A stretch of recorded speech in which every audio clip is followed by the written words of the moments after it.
നമസ്കാരം.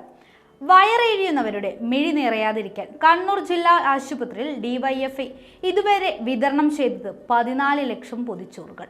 രോഗികൾക്കും കൂട്ടിരിപ്പുകാർക്കും പൊതിച്ചോർ വിതരണം ചെയ്യുന്ന പദ്ധതി 7ാം വർഷത്തിലേക്ക് കടന്നു. 7ാം വാർഷികത്തിൽ CPIM PB അംഗം ബൃന്ദ കാര്യൻ പൊതിച്ചോറ് വിതരണം നിർവഹിച്ചു. കണ്ണൂർ ജില്ലാ ആശുപത്രിയിൽ ഡിവൈഎഫ്ഐ കഴിഞ്ഞ 6 വർഷത്തിനിടെ വിതരണം ചെയ്തത് സ്നേഹത്തിൽ പൊതിഞ്ഞ 14 ലക്ഷം പൊതിച്ചോറുകൾ. കഴിഞ്ഞ 6 വർഷത്തിനിടെ ഒരു ദിവസം പോലും പൊതിച്ചോറ് വിതരണം മുടങ്ങിയിട്ടില്ല.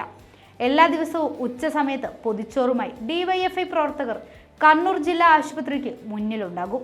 ഒരു ദിവസം 700ഓളം പൊതിച്ചോറുകളാണ് ജില്ലാ ആശുപത്രിയിൽ മാത്രം വിതരണം ചെയ്യുന്നത്. ഭക്ഷണത്തിന് രാഷ്ട്രീയമില്ലെന്നും ജനങ്ങളുടെ പിന്തുണ കൊണ്ടാണ് പദ്ധതി മുന്നോട്ടു പോകുന്നതെന്നും സംസ്ഥാന സെക്രട്ടറി VK സനോജ് പറഞ്ഞു.